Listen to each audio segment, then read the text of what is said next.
Number 10, Alberto Solomons.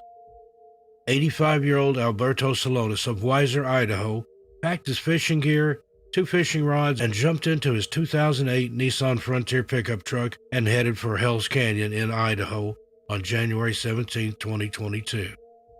Now, Hell's Canyon spans parts of Idaho, Oregon, and Washington, and is within the bounds of the Wallowa-Whitman National Forest. According to the U.S. Forest Service, this national showcase holds 6,582,488 acres of beauty and adventure. From world-class whitewater rafting, spectacular mountain peaks, and vast reaches of remote wilderness for hiking or horseback riding. Hell's Canyon also holds the title of being North America's deepest river gorge, and it attracts hundreds of visitors each year looking to get that little slice of paradise.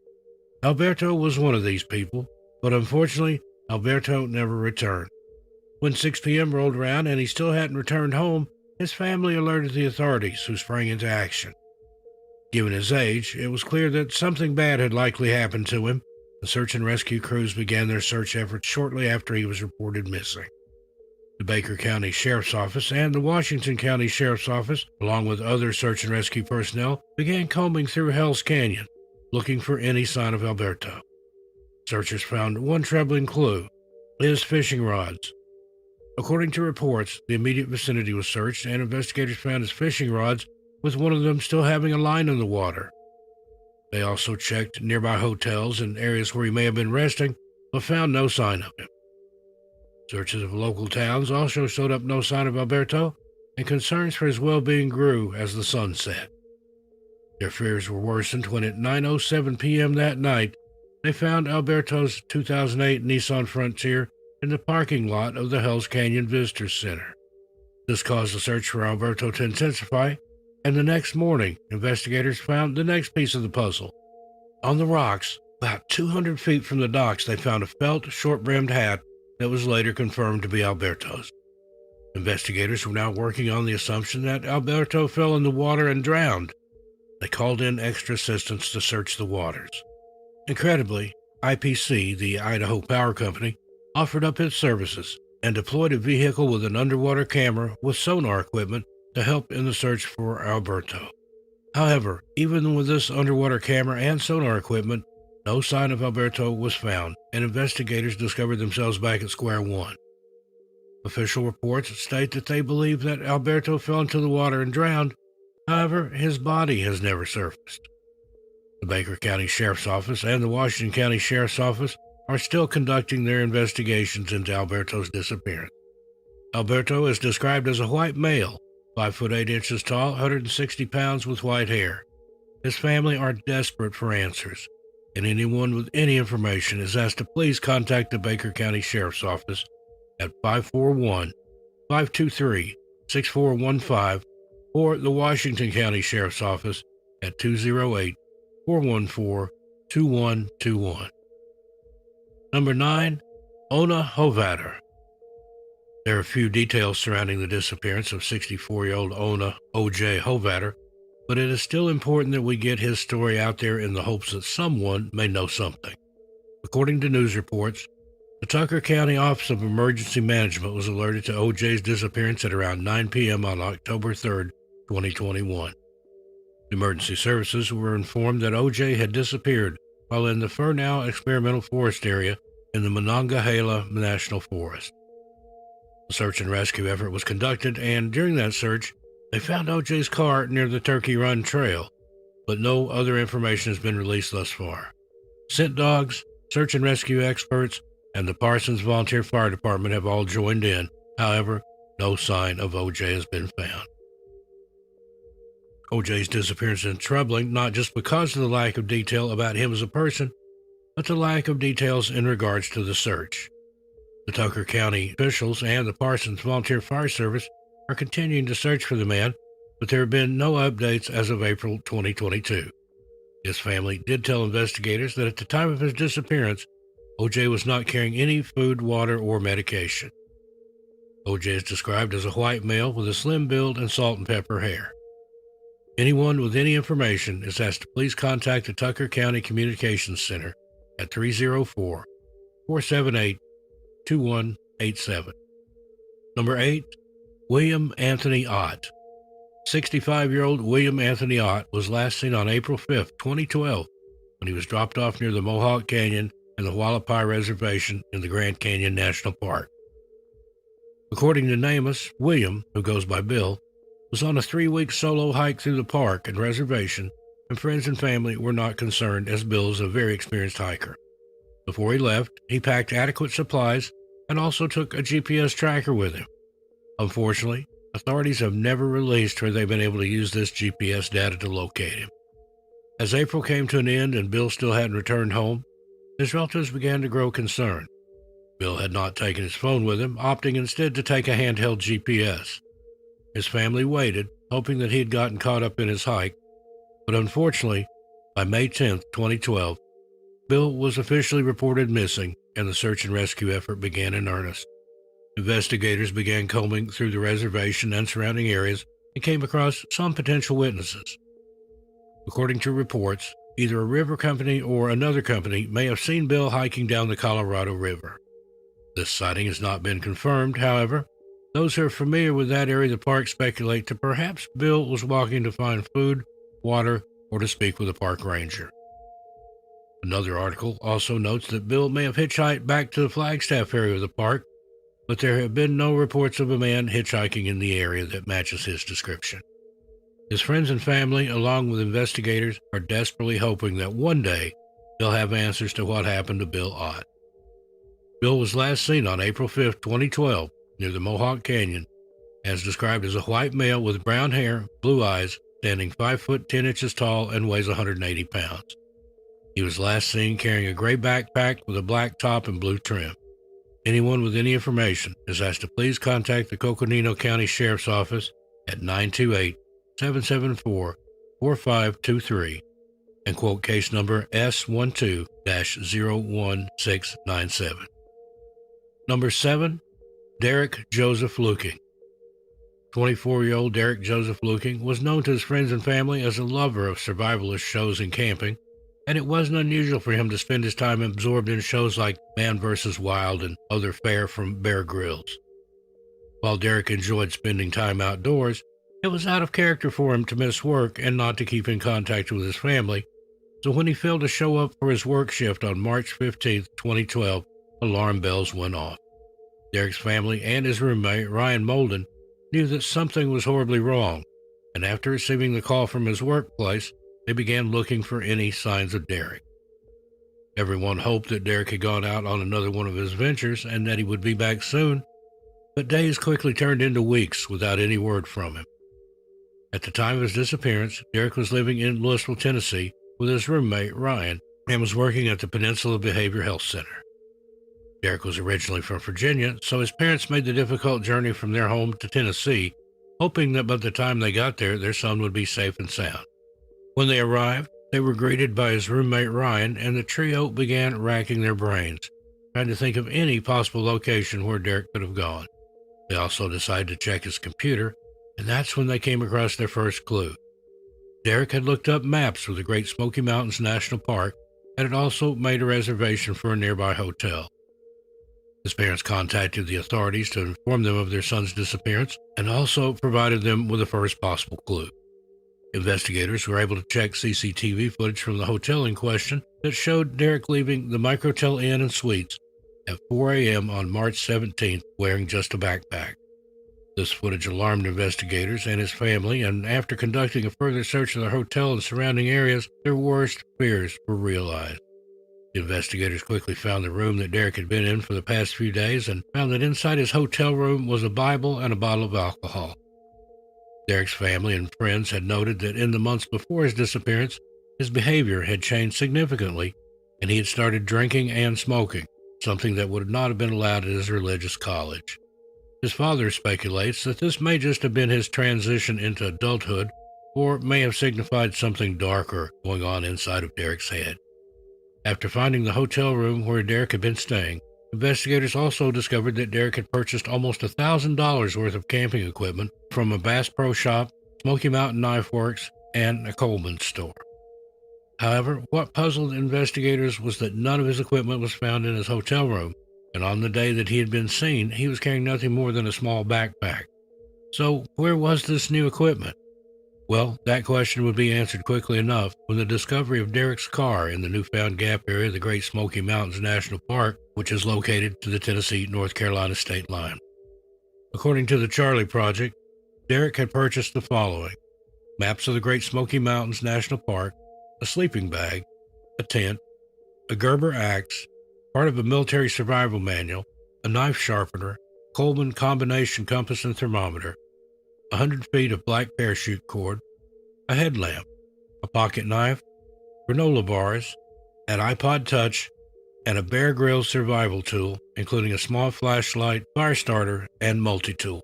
All of these items had been left behind in Derek's car, though, which suggested that while he'd been gearing up for Big Trip, March 17th was more than likely supposed to be a short day hike. What also troubled investigators and Derek's family was a note on the front of the car that read something along the lines of, "Don't look for me or follow me."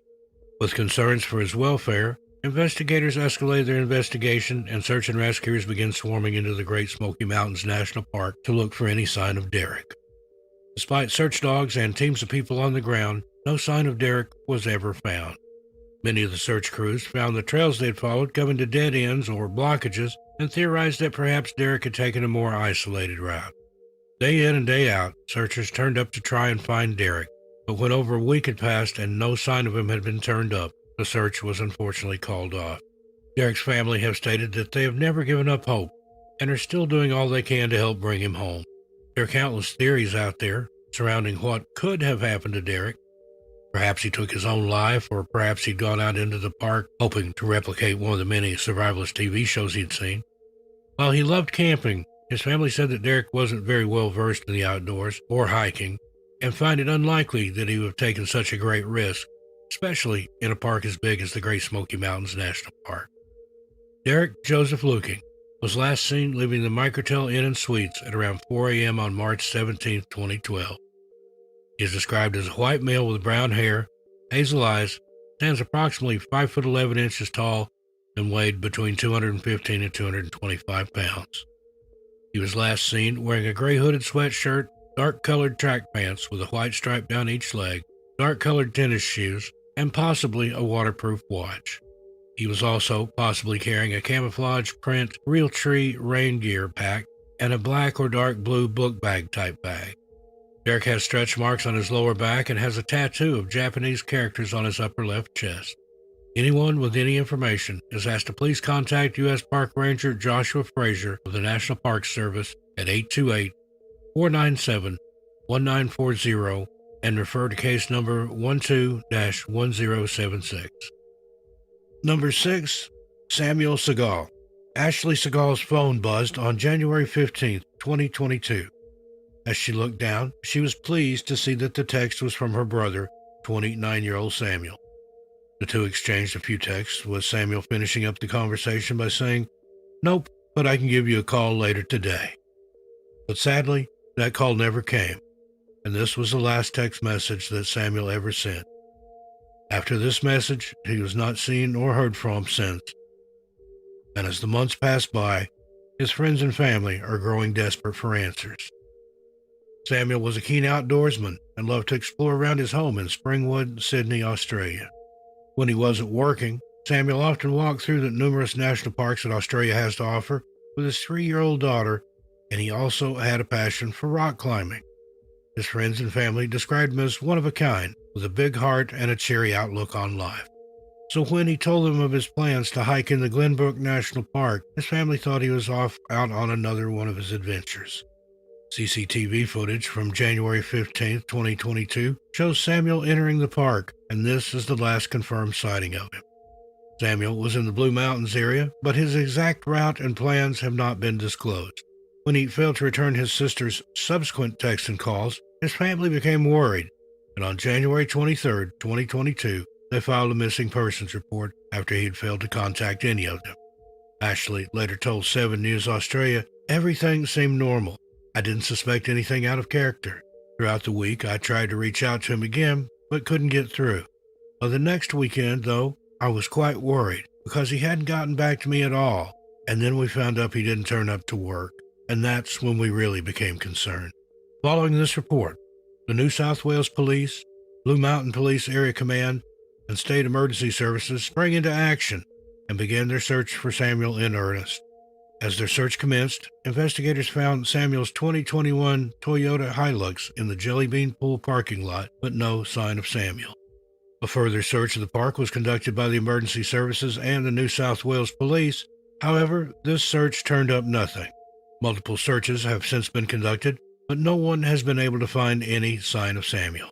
Detective Chief Inspector Scott McAlpin with the New South Wales Police told the Daily Mail that they never give up searching for a missing person and that the investigation into Samuel's disappearance will continue until he is found, one way or the other.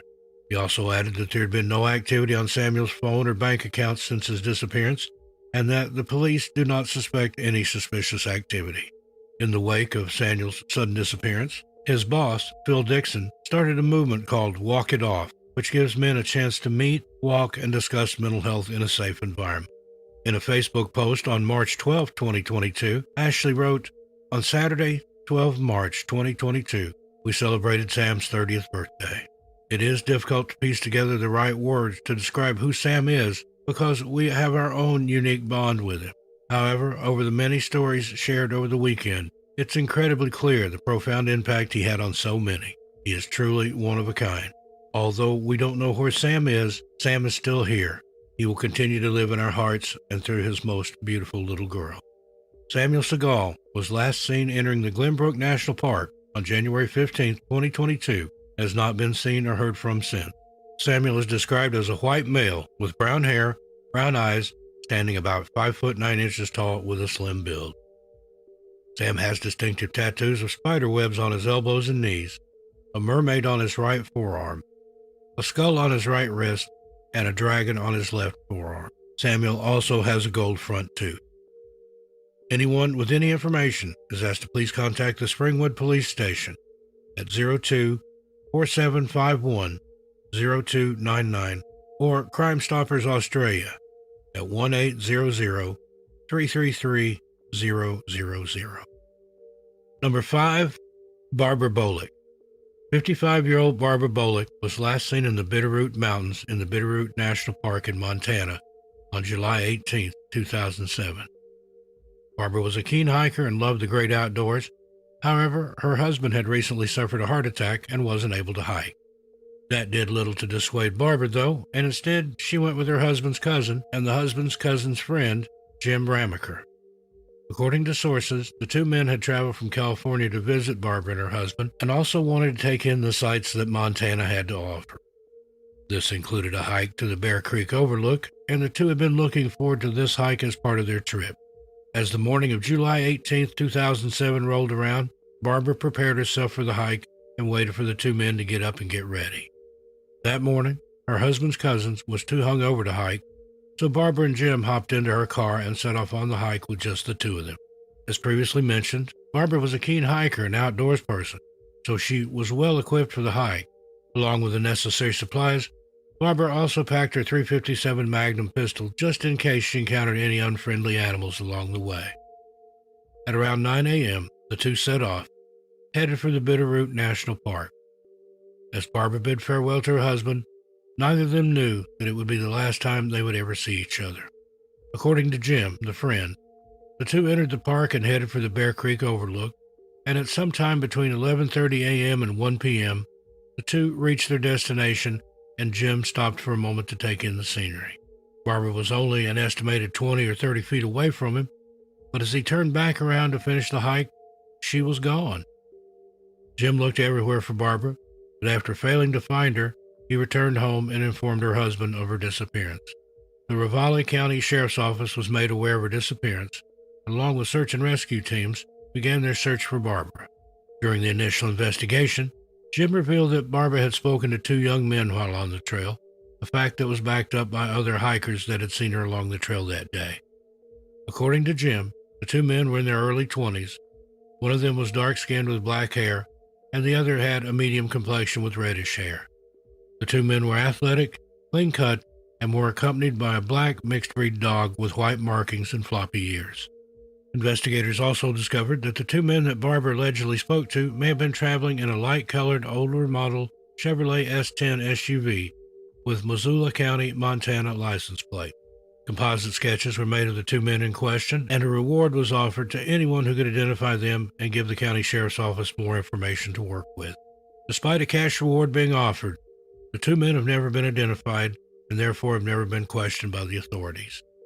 Witnesses could not recall seeing Barbara speaking to the two young men, but they have confirmed that they were on the trail. From the get-go, Jim was not named as a suspect or person of interest, and the county sheriff's office does not think that Jim was involved, although others disagree.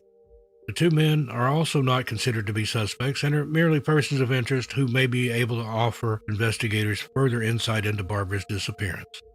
According to reports, Barbara's bank account and phone have been inactive since she disappeared, ruling out the theory that she disappeared of her own volition. She also left behind many of her personal belongings, such as her ID and passport, which would have made it hard for her to start fresh.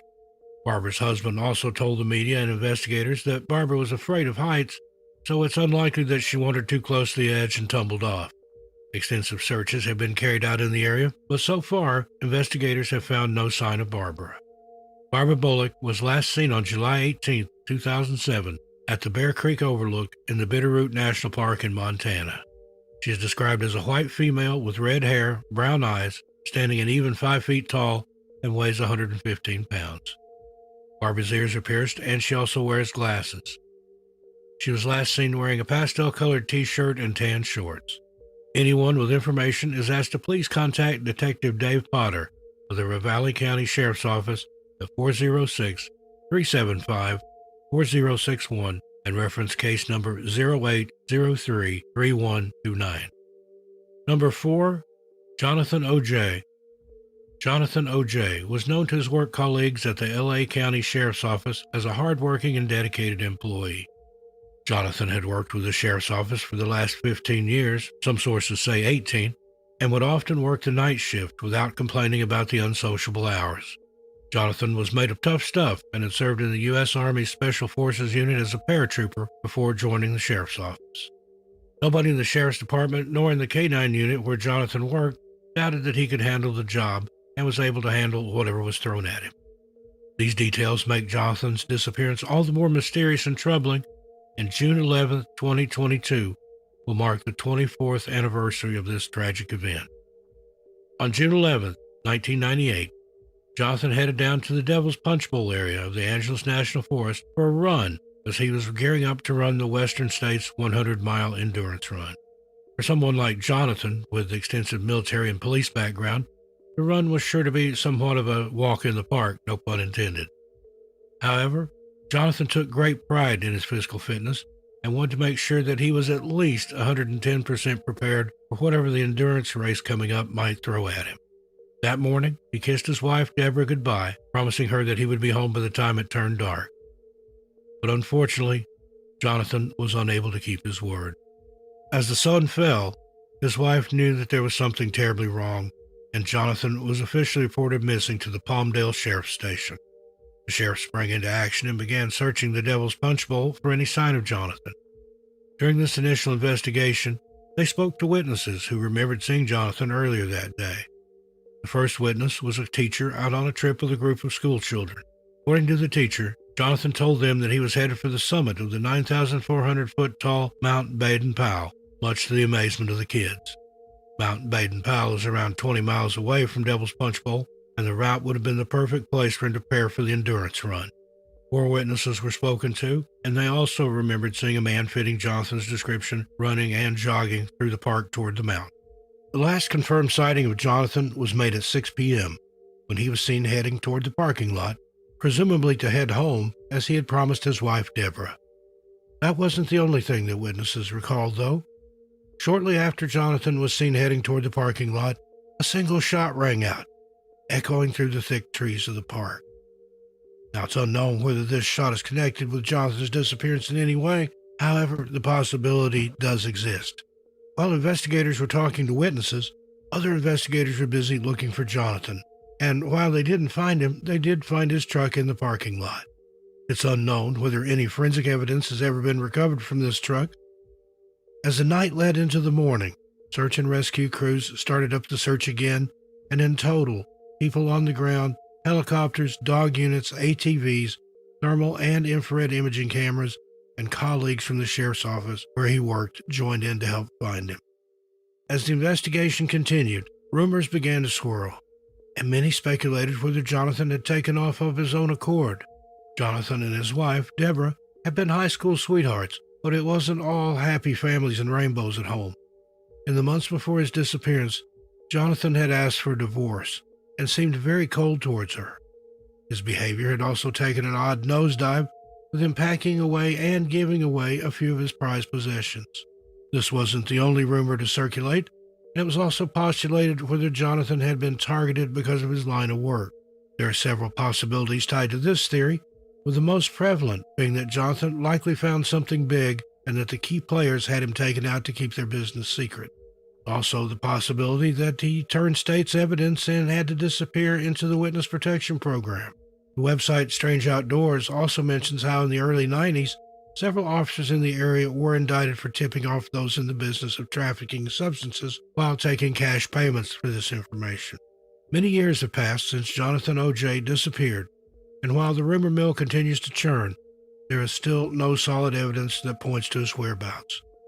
According to Jonathan's sister, he had become tired of living in the city and had wanted to live a more peaceful life in the mountains, but said that it would be out of character for him to leave his daughter behind, as the two were very close.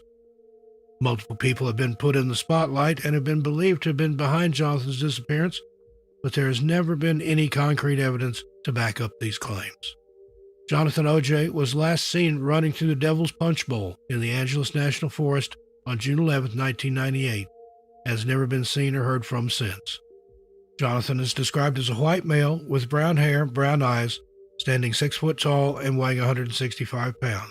Jonathan has a U.S. Army eagle tattooed on his upper left arm and the letters S.E.B. inside of a triangle on his upper right arm, which is a cover-up of a Yosemite Sam tattoo. He was last seen wearing a light-colored t-shirt, olive green shorts with pockets, black crew socks, hiking boots, a Casio running watch, a blue and white or possibly green and white baseball cap, black sunglasses with oval frames, and was carrying a forest green Jansport day pack. Anyone with any information is asked to please contact the Los Angeles County Sheriff's Department at 323-890-5500. Number 3, Laura Bradberry. That's been almost 38 years since little 3.5-year-old Laura Bradberry disappeared while on a camping trip from the Indian Cove campground in the Joshua Tree National Park in October of 1984. Despite numerous searches and appeals, Laura has never been found, and while a significant amount of time has passed, her family have vowed to never give up hope that they will one day have answers. On October 18, 1984, the Bradberry family were happily camping in the Indian Cove campground in the Joshua Tree National Park in California. The details of the trip are sparse, and the only details that are available come from around the time of Laura's disappearance.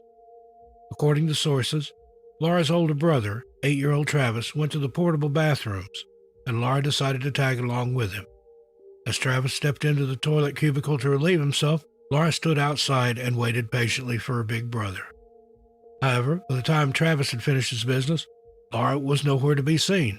Travis ran back to the campsite, only to find that his little sister wasn't there either, and he quickly informed his parents that she was missing.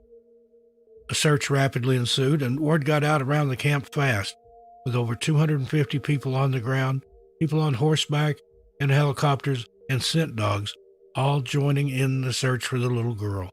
People pressed on through the rugged terrain, hoping to find the little girl who had possibly wandered off, but no sign of Laura was ever found. Just 3 days after she went missing, authorities decided to call off the search and revealed that the scent dogs had only managed to track her for 2 miles before the scent ended. Investigators were of the opinion that Laura had likely been abducted and did not give any reasoning for the search being called off after just 3 days other than this. Disgruntled at the fact that the search had been called off so early, the Bradberry family decided to take matters into their own hands and organize their own searches, all while navigating the turbulent emotions that come with having a child disappear. According to the show Unsolved Mysteries, the Bradberrys went to great efforts to keep their daughter's name out there. They made t-shirts, flyers, and even had Laura featured on the side of milk cartons. Every chance the Bradberrys could get, they took, and for weeks they answered questions and made appeals for Laura or whoever had her to bring her home.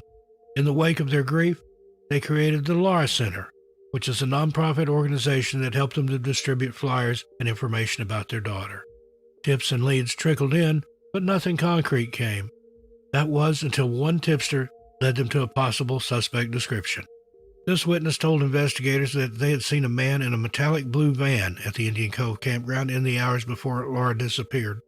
The only other information that could be obtained was that the man was in his 50s and had a pot belly, but it isn't clear whether this man is a suspect or even a person of interest.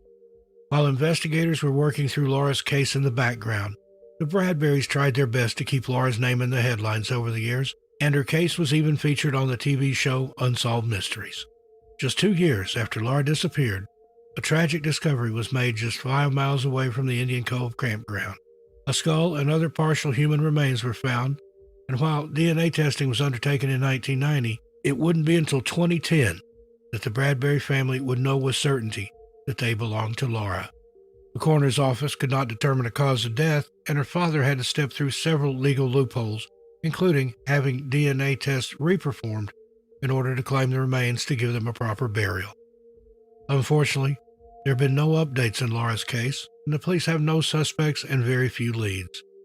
The San Bernardino Sheriff's Office and Laura Bradley's family are desperately seeking any new leads and tips, and hopefully 2022 is the year that Laura's case will be solved. If you have any information, no matter how small or insignificant it may seem, please contact the San Bernardino Sheriff's Office at 909-888-5916. Someone out there knows what happened. Number 2, Mary Sloan.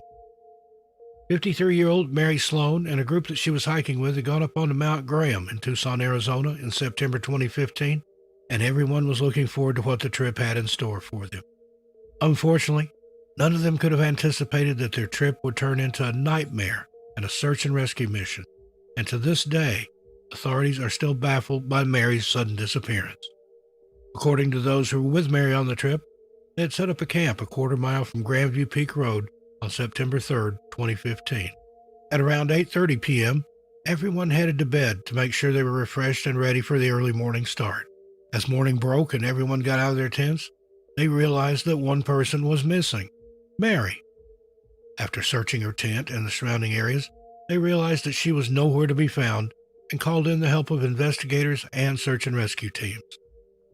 Investigators arrived at the scene on September 4, 2015, and when they looked inside Mary's tent, they found that her purse, bag, and phone were all still inside, and that it did not appear as though she had slept in her tent the previous night, which only added to the mystery. Ground crews and scent dogs were called in, and the search ensued for Mary. The Graham County Search and Rescue Team also became involved in the search for Mary, employing search members who could rappel down the sides of the cliffs and other treacherous terrain. Jerry Nelson, who was the Graham County Search and Rescue Coordinator at the time, said they went down 600 feet in 2 different areas and nothing. The cliff area is about 9,400 feet and drops down through some catch areas to the base of the mountain at about 3,000 feet. To get to the bottom of that cliff, you would have to probably start 6 or 7 miles south of Pima, and it's rough, rugged terrain. It would take a couple of days hiking there to get to the bottom of that canyon.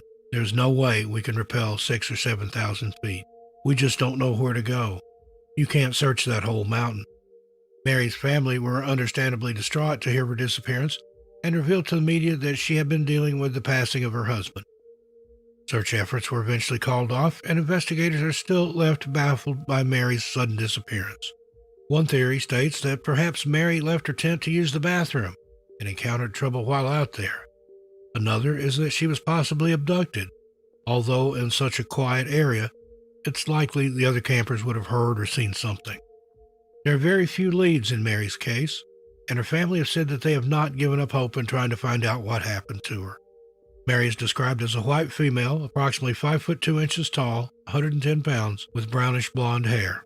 Mary was last seen wearing a green shirt and blue jeans, hiking boots, a small bracelet, and a gold necklace.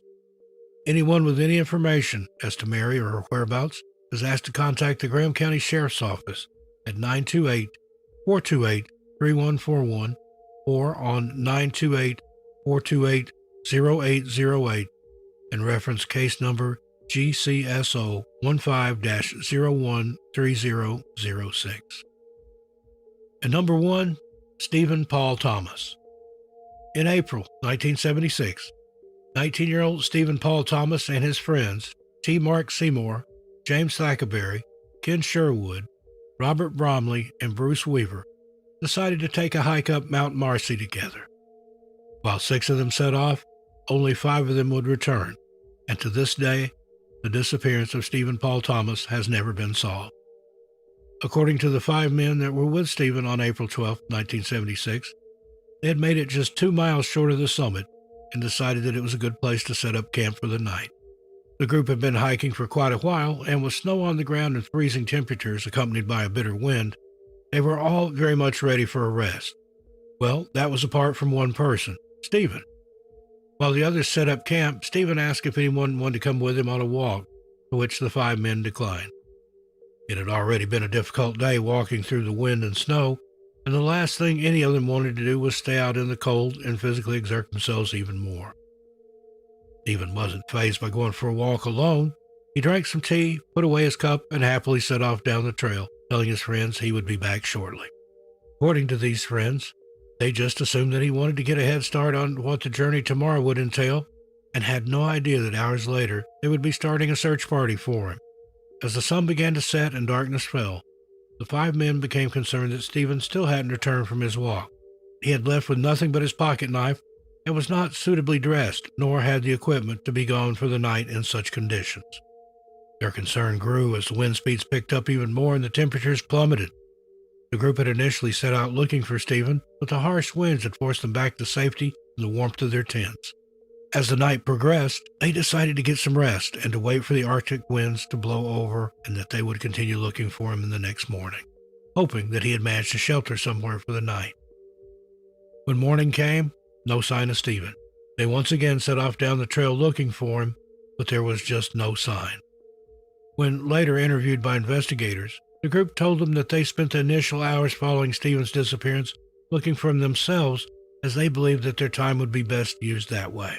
It would take them hours of hiking to find the nearest ranger and decide that those hours would be best spent trying to find their freezing friend.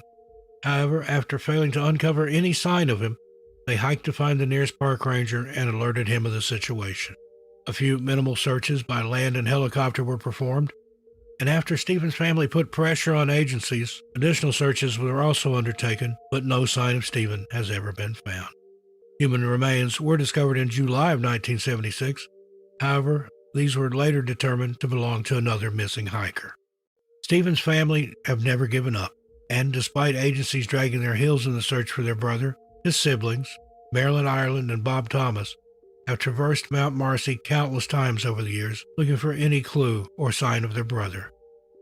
There are a few theories in Stephen's case, and one that is often mentioned in online articles is the fact that Stephen possibly planned his own disappearance. According to some sources, a cassette tape was found in Stephen's car after his disappearance, and his brother Bob said that the cassette tape contained a bizarre song with the words, "All you hear is the blowing, the lonely wind." Is this enough evidence for one to assume that Stephen either took his own life or maybe ran away to start a new one? The other theory is that Stephen succumbed to the elements after being caught out in the bitterly cold weather. As previously mentioned, he had left the camp without adequate clothing or supplies, and it's very likely this is what happened to him. Stephen was last seen on April 12, 1976, as described as a white male with brown hair, brown eyes, standing 6 foot tall and weighing 190 pounds.